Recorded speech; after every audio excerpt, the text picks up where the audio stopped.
नमस्कार प्रेक्षकांनो, लग्नानंतर होईलच प्रेम या मालिकेचा आजचा भाग म्हणजेच मंडळींनो 28 एप्रिलचा तुम्ही फुल एपिसोड पाहत आहात. तर प्रेक्षकांनो, इथे सुरुवातीला बघा वसुंधरा ही खूप घाबरलेली आहे आणि तिथे एसी देखील ऑन होत नाही म्हणून तिची चिडचिड होते आणि त्या क्षणी बघा ती आशाला आवाज देते. आशाला आवाज देताना तिला अचानक रम्या समोर दिसते आणि त्यावेळेस ती जोरात किंचाळते. त्यानंतर मग इथे रम्या म्हणते की काय झाले तुला किंचाळायला. त्यावेळेस इथे वसुंधरा म्हणते की अगं किती आईचा आहे पदर पकडणारच आहे, आता जा जा आता विजयकडे जा असं म्हटल्यानंतर इथे रम्या म्हणते की ये आई तू जरा शांत बस बर का.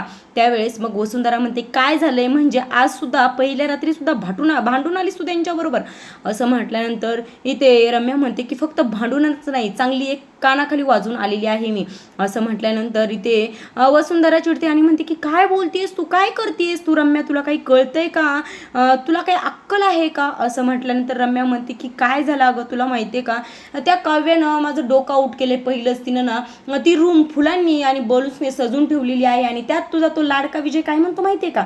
त्यावेळेस वसुंधरा म्हणते की काय, ती म्हणते की तुझा लाडका विजय त्यात म्हणतो की मग तू सुरुवात करतेस का मी सुरुवात करू. असला राग आला ना मला आणि त्यामुळे मग मी सणकन त्याच्या कानाखाली वाजवली असं म्हटल्यानंतर इथे लगेचच वसुंधरा म्हणते अगं रम्या तुला काही अक्कल आहे का, तू असं का वागलीस त्यांच्याशी आणि हो आता इथून पुढं असं अजिबात वागायचं नाही असं तू असं म्हटल्यानंतर ती म्हणते की त्या काव्याला तर मी सोडणार नाही, सगळं तिच्यामुळे झालंय, तिनंच केलंय, तिनं मुद्दामून असं केलंय आणि तिने मला त्रास देण्यासाठी मुद्दामून हे केलेलं आहे असं म्हटल्यानंतर इथे रम्या म्हणते की मी ना आता तिचा जीव घेणार नाही, मला आता असं करावंसं वाटतंय ना. त्यातली ती म्हणते की काय करावंसं वाटतंय. त्यावेळेस ती म्हणते जा तू उशी घेऊन ये आणि त्यानंतर वसुंधराने उशी आणल्यानंतर तीच उशी वसुंधराच्या तोंडावर दाबते आणि त्यावेळेस ती म्हणते की असंच करायचंय मला, त्या काव्याला असंच मारायचंय असं म्हटल्यानंतर बघा इथे वसुंधरा म्हणते की काय ग काय विचार करतेस. आता प्रेक्षकांनो इकडे बघा जीवा, नंदिनी आणि मानिनी, काव्या हे सर्वजण बसलेले असतात आणि त्यावेळेस बघा इथे काव्या म्हणते की मी सर्व माझ्या डोळ्यांनी पाहिलं असलं, सटॅक करून आवाज आला होता आणि त्यावेळेस रम्यानेच विजयच्या कानाखाली मारली आणि ताना करून तिथून निघून गेली. मग त्यावेळेस मिथून काका म्हणतात काय सटॅक करून आवाज आला.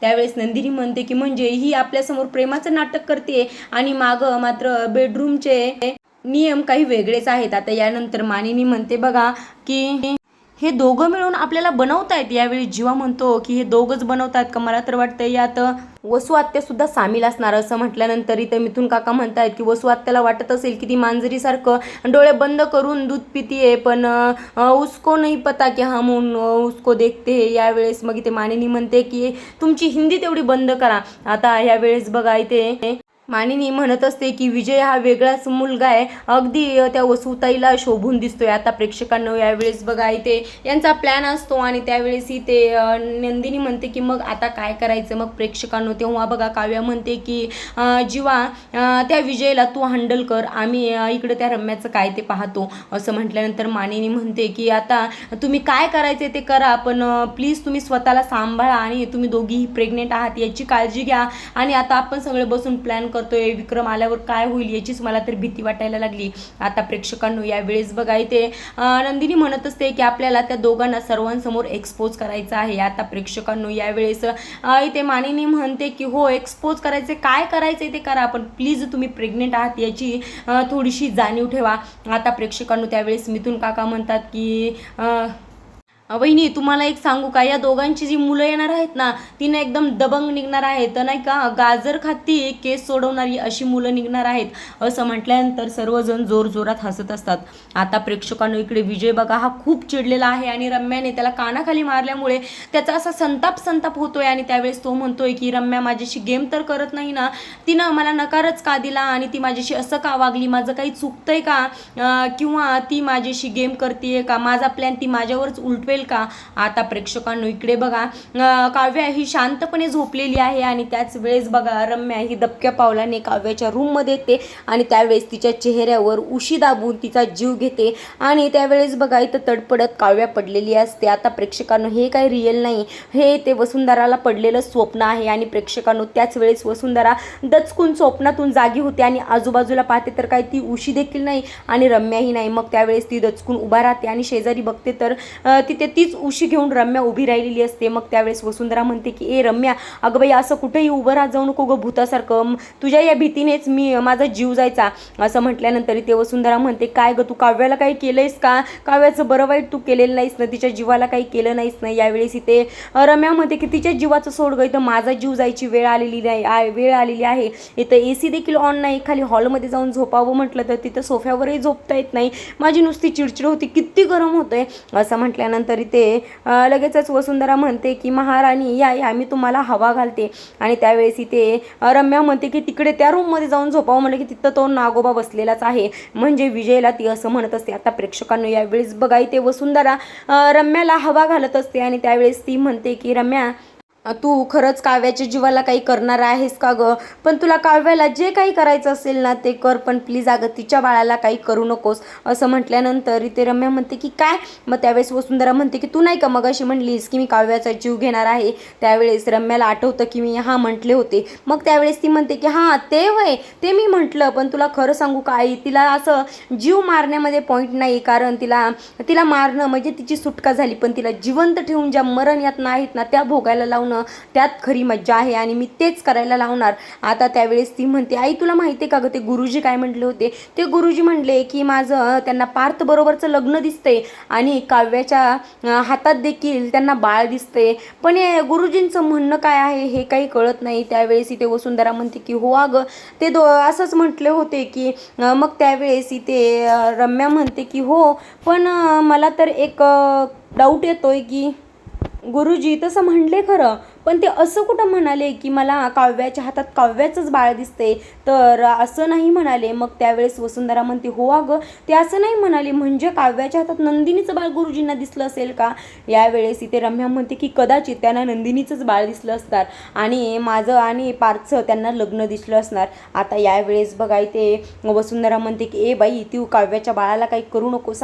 त्यावेळेस ती म्हणते बघ तू तिच्या बाळाला काही झालं तर तिला खूप वाईट वाटेल ना गं. मग त्यावेळेस इथे वसुंधरा म्हणते हो गं खूप वाईट वाटेल. आता यावेळेस रम्या म्हणते मग नंदिनीचं बाळ काव्याच्या हातात म्हटल्यावर काव्याचं बाळ गेलं कुठं? यावेळेस वसुंधरा म्हणते की कुठं? त्यावेळेस बघा रम्या म्हणते की भूर करून अशी ॲक्शन करून ती दाखवत असते. आता प्रेक्षकांनो यावेळेस इथे रम्या म्हणते की आई त्या काव्याचं बाळ तिच्यापासून दूर झाल्यानंतर तिला खूप वाईट वाटेल ना गं. यावेळेस वसुंधरा म्हणते की हो गं खूप वाईट वाटेल. आता प्रेक्षकांनो यावेळेस वसुंधरा म्हणत असते की रम्या तुला आठवतंय का गं आपण एकदा बाबांच्या गावाला गेलो होतो त्या वाड्यामध्ये, जुना वाडा बघ. त्यावेळेस इथे रम्या म्हणते हो आठवतंय की. आता त्याचं काय? त्यावेळेस वसुंधरा म्हणते की तिथेच बघ एक शेजारी कौलारू घर होतं. त्यावेळेस रम्या म्हणते की हो आणि होतं आणि तू मला तिथे अजिबात जाऊन देत नव्हतीस तेच का? त्यावेळेस वसुंधरा म्हणते की हो अगं तेच. मग त्याचं काय? त्यावेळेस वसुंधरा म्हणते की अगं तिथं नाही का सुगंध नावाची एक मुलगी राहत होती आणि म्हणजे 25 वर्षाची होती बाई ती, आणि तिचा 7व्या महिन्यातच तिचं जे पोटातलं बाळ आहे ते बाळ दगावलं आणि त्यावेळेस बघ तिला खूप त्या जो धक्का आहे त्या धक्क्यातून ती अजिबात सावरली नाही.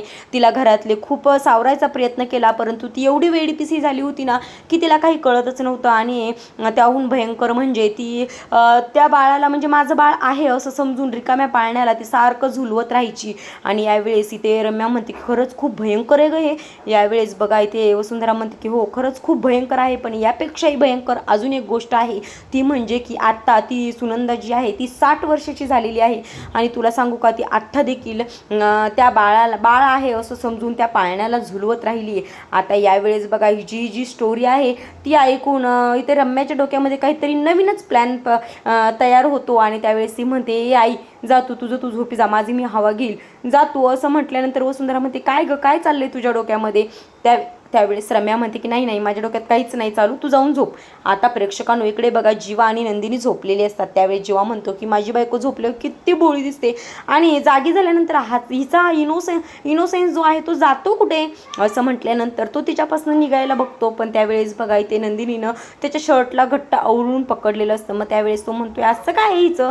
तेवढ्यातच नंदिनी उठून जागी होते आणि त्यावेळेस इथे जीवा म्हणतो की काय तू जागी होतीस? तेव्हा नंदिनी म्हणते की हो मीच जागी होते आणि मी तुमचं सर्व बोलणं ऐकलेलं आहे. तुम्ही म्हणालात की माझी बायको झोपल्यावर किती भोळी दिसते आणि इनोसन्स जागी झाल्यानंतर इनोसन्स कुठं जातं? म्हणजे काय? म्हणजे असं म्हटल्यानंतर जीवा जोरजोरात हसायला लागतो आणि त्यावेळेस तो म्हणतो की सॉरी सॉरी बायको सॉरी असं म्हटल्यानंतर इथे नंदिनी म्हणते की आता मी तुमच्या पोटावर हात ठेवला आहे, पण नंतर ना माझं पोट मोठं झालं की तुम्ही तरसाल की तुमच्या पोटावर हात ठेवण्यासाठी. आणि त्यावेळी जीवा म्हणतो की मग मीच तुझ्या पोटावर हात ठेवेन. हे नंदिनी तुला माहिती आहे का गं, मी ना लहान असताना ना आईच्या पोटामध्ये जेव्हा युग होता ना तेव्हा मी सतत आईच्या पोटावर हात ठेवायचो आणि तेव्हा मी त्या युग बरोबर गप्पा मारायचो. तेव्हा मग आई म्हटलेली मला की जेव्हा तुझं लग्न होईल, बायको येईल आणि त्यावेळेस ती प्रेग्नेंट राहील ना, मग तुझ्या मुलाबरोबर ह्या सर्व गप्पा मारत बस. आता त्यावेळेस नंदिनी त्याचा हात पकडते आणि स्वतःच्या पोटावर ठेवते. आणि प्रेक्षकांनो यावेळेस बघा नंदिनी म्हणत असते की जीवा मी असं ऐकलंय की बायको प्रेग्नेंट असताना जे पुरुष आहेत ना ते बाहेर भटकतात. असं म्हटल्यानंतर जीवा म्हणतो की तुला माहिती ना मला फिरायचा किती कंटाळा, मी अजिबात कुठे भटकणार नाही. त्यावेळेस ते नंदिनी म्हणते की भटकणार नाही म्हणजे तुम्हाला त्याचा अर्थ समजलेला नाहीये का?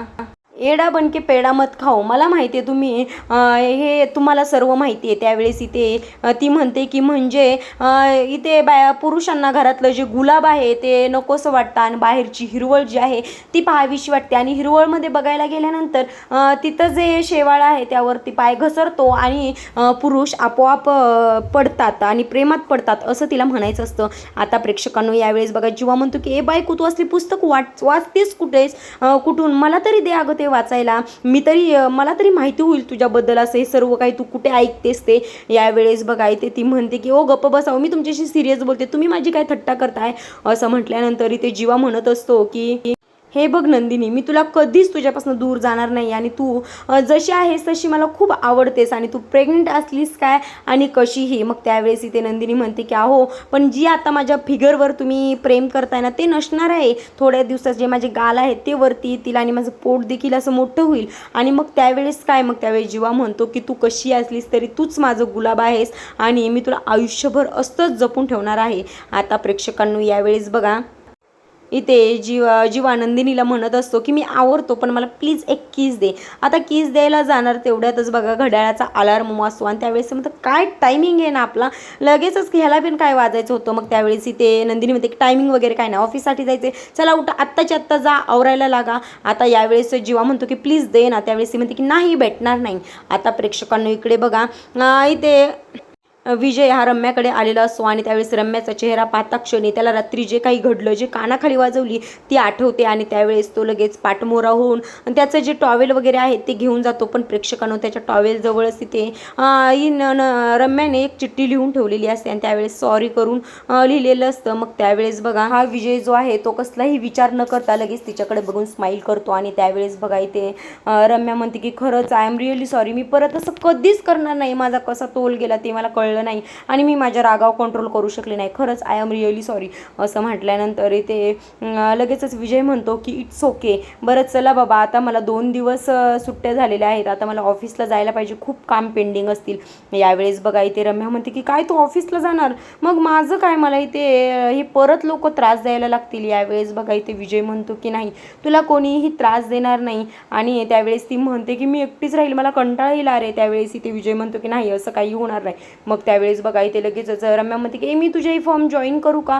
यावेळेस लगेचच काय झालं काय माहिती विजयला लगेच तो एकदम घाबरल्यासारखा वाटतो आणि त्यावेळेस ते कसलाही वेळ न दवडता इथे रम्याला म्हणतो की नाही नको रम्या, मला तुला माझी बॉस बनवायचं आहे आणि तू तिथे माझ्या कंपनीमध्ये जॉईन झाल्यानंतर माझ्या हाताखाली तुला काम करायला लागेल आणि मला ते अजिबात नको आहे, म्हणून नको म्हणतोय मी तुला. असं म्हटल्यावर रम्या म्हणते की माझी तर खूप इच्छा आहे परंतु ठीक आहे तू नाही म्हणतोयस तर नाही येणार मी. असं म्हटल्यानंतर बघा इथून तो लगेचच विजय आवरायला म्हणून निघून जातो आणि प्रेक्षकांनो इथून विजय निघून गेल्यानंतर रम्या विचार करत असते की बरं झालं गेला आणि बरं होईल जो ऑफिसला जाईल ते माझा त्रास तेवढाच कमी होईल. आता प्रेक्षकांनो इकडे जीवा जो आहे तो नाश्ता करण्यासाठी बसलेला असतो आणि त्यावेळेस तो आईला आरडतो की आई दे अगं लवकर माझं जे ज्यूस आहे ते मला प्लीज आणून दे, एनर्जी ड्रिंक आणून दे लवकर, मला जायचं आहे, उशीर होतोय. आणि त्यावेळेस लगेच तिथं मालिनी आणून देते आणि तो गटगट असं पित असतो. त्यावेळेस इथे मालिनी म्हणते अरे मेल्या जरा सावकाश, ठसका लागेल. यावेळेस इथे जीवा म्हणतो की ठसका वगैरे काय अगं, इथं मला तुला माहिती आहे का किती ट्रॅफिक असते, तुझं काय बाई घरी राहून तुला काय नाही. यावेळेस मग मालिनी म्हणते की हो हो मला काही नाही ना, मग एक काम काम कर, तू घरातली कामं कर, मी ऑफिसला जाते, मलाही खरंच खूप काम करायला आवडतं. आता प्रेक्षकांनो तेवढ्यातच नंदिनी येते आणि नंदिनी म्हणते की हा ऑफिसला जात आहे तर ही बॅग कोण घेऊन जाणार. यावेळेस बघा मानिनी म्हणते की खरं सांगू का, तुझा जर मुलगा झाला ना तोही असं शाळेमध्ये जाताना दफ्तर विसरून जाईल. आता प्रेक्षकांनो त्यावेळेस जीवा म्हणतो की मुलगा नाही मुलगी होणार आहे मला. यावेळेस इथे मालिनी म्हणते की मुलगी म्हणजे काय, तुम्हाला ज्योतिषांनी त्या गुरुजींना काही सांगितलंय का. यावेळेस तो म्हणते की आई त्या गुरुजींचं अजिबात नाव घेऊ नको ग, बघल तेव्हा कुठला तरी बॉम्ब फोडतच असतात. आता प्रेक्षकांनो यावेळेस या दोघीजणी त्याच्यावर ओरडतात आणि त्याला जायला सांगतात. तो जायला निघणार तेवढ्यातच काव्या तिथे येते आणि काव्या म्हणते की ताई तुझा आज रुटीन चेकअप आहे ना, चला आपल्याला जायचे. आता प्रेक्षकांनो हे ऐकून परत जीवा परत येतो आणि त्यावेळेस तो म्हणतो की आई मी आज सुट्टी घेणार आहे, मला नंदिनी बरोबर हॉस्पिटलला जायचे. नंदिनी तुम्हाला का सांगितलं नाही आज रुटीन चेकअप आहे. त्यावेळेस इथे नंदिनी म्हणते की अहो तुम्ही जावा, तुमची काही गरज नाही, मी आणि काव्या आम्ही दोघे जाणार आहोत, आमचं ठरलेलं आहे, आम्ही हा प्रवास जो आहे तो दोघे एकत्र करणार आहोत. आता प्रेक्षकांनो त्यावेळेस जीवा म्हणतो की तुला माहिती आहे का, रस्ते किती तापलेले असतात आणि किती ऊन असते, तिकडे गेले ना पस्तावशील की माझा नवरा आला असता तर बरं झालं असतं. आता यावेळेस बघा इथं काव्या म्हणते की काही नाही, मला माझ्या नवऱ्याने गाडी चालवायची शिकवली, त्यामुळे मी तुझ्या बायकोची व्यवस्थित काळजी घेईल, तिला गाडीमध्ये घेऊन जाईल, AC ऑन करून AC मध्ये मस्त गाणे ऐकत आम्ही दोघी जणी हॉस्पिटलमध्ये जाऊ आणि रुटीन चेकअप करू आणि परत येऊ, तू अजिबात काळजी करू नकोस. असं म्हटल्यानंतर या तिघीजणी त्याला ओरडून तिथून जायला सांगतात. आणि प्रेक्षकांना यावेळेस मानिनी म्हणते काय रे तुला आता उशीर होत नाही का. त्यावेळेस तो लगेचच तिथून निघायला जातो आणि तो म्हणतो की काय बायका आहेत बाबा ह्या. आता असं करून प्रेक्षकांनो तो तिथून निघून जातो. आता तो गेल्यानंतर मानिनी विचार करत असते की हा जीवा मला आजकाल खूप बोलतोय. असं म्हटल्यानंतर इथे नंदिनी म्हणते की अहो आई तर मी त्यांची बायको असून मी सिरियस घेत नाही, तुम्ही काय सिरियस घेताय. आता प्रेक्षकांनो इकडे नंदिनी बघा रुटीन चेकअपसाठी आलेली आहे हॉस्पिटलमध्ये आणि त्यावेळेस चेकअप करून झाल्यानंतर ती डॉक्टरांना विचारते की कसे बाळ छान आहे ना. मग त्यावेळेस डॉक्टर म्हणतायत की अतिशय छान आहे खरंच नंदिनी, तू खरंच खूप धीराने घेते सर्व. आणि त्यावेळेस नंदिनी म्हणते की डॉक्टर तुम्ही खरंच देवासारखं आमच्यासाठी धावून आला आहात. आणि प्रेक्षकांनो त्यावेळेस डॉक्टर म्हणतायत की हे बाळ येऊन बरेच आठवडे झाले, ते तुम्हाला आत्ता कळते. असं म्हटल्यानंतर नंदिनी म्हणते अय्यो हो का. आता प्रेक्षकांनो यावेळेस बघा डॉक्टर नंदिनीला म्हणत असतात की तुम्हाला जे खावंसं वाटते ते खावा आणि त्याचबरोबर जर तुम्हाला कधी नाचावंसं देखील वाटलं तरी डान्स करत जा. त्यावेळेस नंदिनी म्हणते की तुम्ही एकमेव डॉक्टर असाल प्रेग्नेंट असणाऱ्या बाईला तुम्ही डान्स करायला सांगताय. मग त्यावेळेस बघा डॉक्टर म्हणते की प्रेग्नेंट बाई म्हणजे कुठला आजार नाही. आता प्रेक्षकांनो उद्याचा भाग खरंच खूप इंटरेस्टिंग असणार आहे, कारण उद्याच्या भागामध्ये पूर्ण देशमुख कुटुंब जे आहे ते रम्याचं आणि विजयचं परत एकदा लग्न लावणार आहेत. आता प्रेक्षकांनो त्यामुळे उद्याचा भाग खरंच पाहण्यासारखा असणार आहे. मंडळींनो तुम्हाला आजचा भाग आवडला असेल तर नक्कीच लाईक करा आणि उद्याचा भाग पाहण्यासाठी आपल्या या चॅनलला सबस्क्राईब करायला विसरू नका. भेटूयात उद्याच्या व्हिडिओमध्ये, तोपर्यंत धन्यवाद.